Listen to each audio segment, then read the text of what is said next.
50억 클럽 의혹을 수사하는 검찰이 권순일 전 대법관에 대한 강제 수사에 착수했다는 소식 어제 전해드렸습니다. 곽상도 전 국민의힘 의원과 박영수 전 특검에 이어 세 번째로 50억 클럽 인사에 대한 본격적인 수사에 들어간 것인데요. 하지만 세간의 관심은 권순일보다 이재명에게 더 쏠리고 있는 듯합니다. 검찰이 이재명과 관련된 재판 거래 의혹도 들여다본다는 방침으로 알려졌기 때문인데, 이것과 관련한 김만배, 남욱, 유동규 이 세 사람의 과거 검찰에서의 진술이나 알려진 발언이 집중 재조명되고 있습니다. 이게 의미하는 바는 이 사건을 수사 중인 검찰도 이런 진술들을 이미 확보해 놓은 상태라는 것인데, 관련 소식 상세하게 전합니다.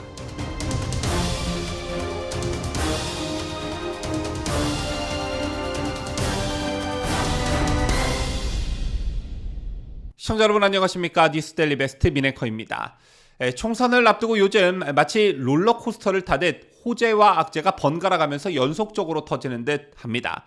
한 일주일간 좋지 않았던 분위기가 어제 오늘 들어서 좀 반전될 그런 기미를 보이고 있는 듯한데요. 우선 오늘 이른 아침 속보로 전해진 성범죄 변호 논란을 일으킨 더불어민주당 조수진이 후보를 사퇴했습니다.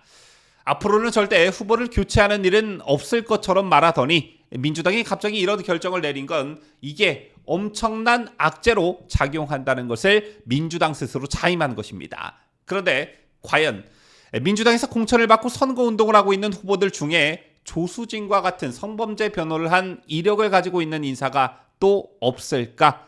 더 있습니다. 아직 확인이 더 필요한 부분이 있어서 실명을 거론하지는 않겠으나 조만간 문제가 불거질 것으로 보여지고요. 성범죄 변호 논란 끝에 사퇴한 조수진 문제는 사퇴로 끝나는 게 아니라 또 다른 추가 논란으로 이어지고 있습니다. 조수진이 사퇴하고 공석이 된 강북 을에 또 친명 한민수를 공천한 것인데, 끝까지 박용진은 안 된다는 저 어마어마한 고집과 아집, 꼭 저렇게까지 해야 하나? 아마 많은 유권자들이 그 잔인함을 곱씹어서 생각해보지 않을까 생각합니다. 그리고 그 다음 오늘 조국의 딸 조민에 대한 첫 법원의 판결이 나왔습니다. 이것도 역시 최근 상승세가 지속되고 있는 조국혁신당으로서는 악재라고 할 수 있는데요. 물론 벌금 1,000만 원에 그쳤다는데 많은 분들이 불만을 느끼셨을 테지만 어머니인 정경심, 아버지인 조국이 이미 실형을 받았다는 점이 많이 참작이 된 듯 보여집니다. 또한 조민이 범행을 모두 인정하고 입학 취소 관련 소송에 항소하지 않거나 소송을 취하했다는 점 등을 재판부가 오늘 직접 거론하기도 했는데요. 그런데 핵심은 벌금형도 유죄이고 당연히 정과로 기록되는 엄연한 정식 형벌 중에 하나입니다. 이렇게 됨으로써 아직 1심 재판이긴 하지만 아들을 뺀 가족 전체가 전과자가 될 확률이 매우 높아졌는데요. 이게 아무것도 아닌 것 같지만 총선 전국 과정의 1심 재판 결과가 나옴으로써 국민들에게 다시 한번 이 문제를 환기시킨 측면이 있다, 이렇게 볼 수 있습니다. 오늘 재판부는 이 사건은 입시의 공정성을 저해하고 입시 전반에 불신을 야기했다라며 공정한 경쟁을 위해 오랜 기간 성실히 노력한 대다수 학생들에게 허탈감과 좌절감을 줘 비난 가능성이 크다라고 했습니다. 실제 지난 3일 창당한 조국혁신당의 지지율이 급상승했지만 한국갤럽이 12일부터 14일까지 실시한 여론조사를 보면 조국혁신당의 정당 지지율은 20대에서 2%에 그쳤고 30대에서 10%에 그쳤습니다. 그러자 조국은 현재 20대는 조국혁신당에 대해서 관심이 없을 뿐만 아니라 정치 자체에 대한 관심이 없는 것 같다라는 말로 퉁치려 했지만 오히려 이 같은 조국의 발언이 젊은 층에게 역풍을 사기도 했었는데요. 우리 국민들에게 있어서 입시 비리는 병역 비리와 함께 굉장히 예민한 사안으로 받아들여지는 그런 부분입니다. 그런데 본인의 자식들도 입시를 치렀거나 병역의 의무를 다했을 텐데, 혹은 예정일 텐데 40, 50대에서 조국혁신당의 지지율이 유독 높게 나오는 이유를 저는 당최 모르겠습니다. 모쪼록 이번 조민의 1심 판결로 유권자들이 이 문제의 심각성을 다시 한번 각인하는 계기가 되었으면 좋겠다, 이런 말씀을 드리고 싶고요. 마지막으로 야권, 특히 더불어민주당, 더 좁게는 이번 민주당이 선거를 이끌고 있는 이재명에 대한 악재 소식입니다. 어제 저희도 전해드렸습니다만 검찰이 권순일 대법관에 대한 압수수색을 실시했죠.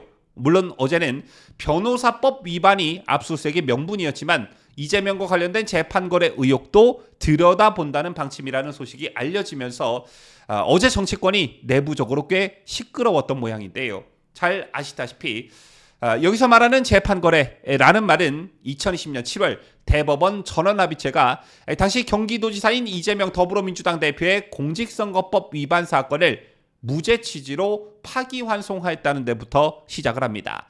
이재명의 정치 생명이 여기서 끝나는 듯 했으나 이 판결로 지난 대선까지 나올 수 있게 된 것인데요. 여기서 권순일 대법관의 역할이 결정적이었습니다. 그런데 권순일이 퇴직한 후에 화천대유 고문직을 맡았다는 사실이 알려지면서 재판거래 의혹이 거세게 일었던 것입니다. 그리고 재판거래로 의심할 만한 정황들이 하나 둘씩 드러나기 시작하는데 화천대유 대주주 김만배가 이재명 무죄 판결을 전후해 동양 지인이라 가끔 전화 정도 하는 사이였다던 권 전 대법관을 8번이나 대법원 청사로 찾아가 만난 사실이 언론사 취재를 통해 밝혀진 것입니다. 특히 해당 사건이 대법원 전원합의체로 넘겨진 바로 다음 날과 무죄 취지 판결이 나온 다음 날 김만배가 권 전 대법관을 찾아갔다는 것인데요. 종합하자면 어떤 그림이 그려지냐? 이재명 성남시장이 베푼 특혜로 수천억 원을 챙긴 김만배가 권순일 전 대법관에게 로비했고 그 결과 이재명 무죄라는 답례품이 돌아왔다는 명백한 재판 거래가 성사됐다는 것입니다. 그리고 어제 권순일 전 대법관에 대한 압수수색 소식이 전해지자 이 재판 거래 의혹과 관련한 김만배, 남욱, 유동규 씨가 검찰 조사에서 진술한 내용 등이 다시 주목을 받고 있는 것인데요. 하나하나 살펴보도록 하죠. 자, 우선 어제도 전해드렸지만 남욱이 검찰 조사에서 했다는 진술입니다. 이재명 선거법 위반 사건에서 대법원에 들어가 권순일 전 대법관에게 부탁해 뒤집힐 수 있도록 역할을 했다고 김만배가 말했다. 이게 남욱이 2021년 10월 서울중앙지검 조사에서 했다는 진술입니다. 김만배가 2019년부터 권 전 대법관에게 50억을 줘야 한다는 말을 하기 시작했다는 그런 진술도 덧붙였다고 하는데요. 또 비슷한 시기 조선일보 보도에 따르면 김만배가 동업자인 정영학 회계사에게 대법관에게 자문을 하고 있다 이렇게 말한 내용도 있었습니다. 대장동 사업의 비용 정상과 수익 배분 방안을 논의하는 과정에서 나온 말이라고 하는데 물론 권순일이라는 실명은 없었지만 정황상 여기서 나오는 대법관이 누구를 지칭하는지 예측이 가능한 부분이지요. 그런가 하면 남욱 변호사가 사적으로 나눈 대화도 화제가 되고 있는데 기억하시는 분들 많으시겠지만 이재명의 이날 대법원 판결은 TV로 생중계됐습니다. 그런데 이날 대장동 사건의 핵심 인물인 남욱 변호사는 지인과 함께 식사를 하면서 이 재판 생중계를 시청하고 있었다고 하는데요. 이 자리에서 남욱 변호사가 정말 깜짝 놀랄 말을 합니다. 그게 무슨 말이었냐? 7대5로 이재명 지사 무죄 나온대 라고 말을 합니다. 7대5로 이재명 지사 무죄 나온대 라고 말을 합니다. 그러자 당연히 옆에 있던 지인이 되물었겠죠. 아마 그걸 네가 어떻게 알아? 이렇게 묻자 남 변호사는 동규영이 만배영한테 들었다더라고 이렇게 대답을 합니다. 그런데 실제 남 변호사의 이야기대로 7대5로 이재명에 대해 무죄 취지 파기환송 판결이 난 것입니다. 2심에서까지 유죄가 난 사건을 두고 무죄 취지 파기환송을 예상했다. 그것도 숫자까지 맞췄다. 이게 가능한 일이라고 보시는지요? 그리고 또 한 가지 발언. 최근에 있었던 일인데 검찰은 지난달 유동규 씨를 불러 조사를 했다고 합니다. 그런데 유 전 본부장이 과거 김만배 씨로부터 권 전 대법관이 이 대표 판결을 뒤집은지 누가 알겠냐라고 말한 걸 들었다는 취지로 진술했다고 합니다. 김만배가 권 전 대법관에게 이재명의 선거법 위반 사건을 부탁했고 실제 권 전 대법관이 이를 도왔다라는 의미인데요.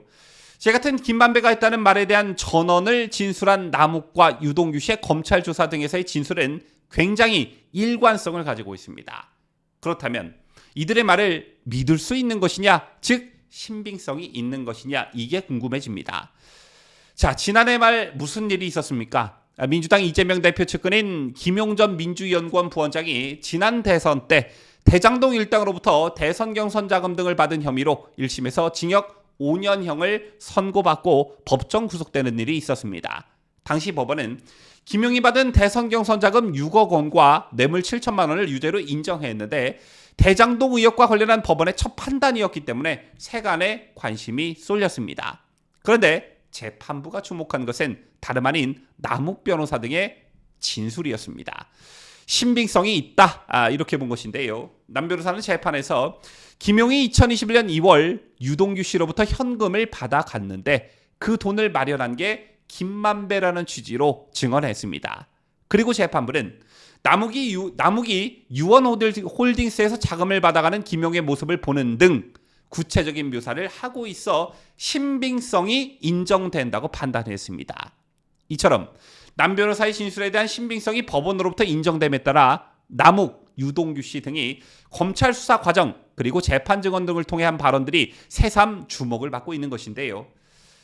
로또 복권 1등 당첨만큼이나 맞추기 어려웠을 이재명 선거법 위반 대법원 판결을 어떻게 숫자까지 맞힐 수가 있었을까요?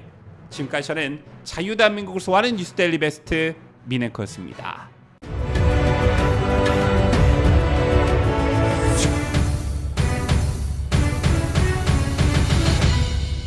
함께해요. 뉴스데일리 베스트.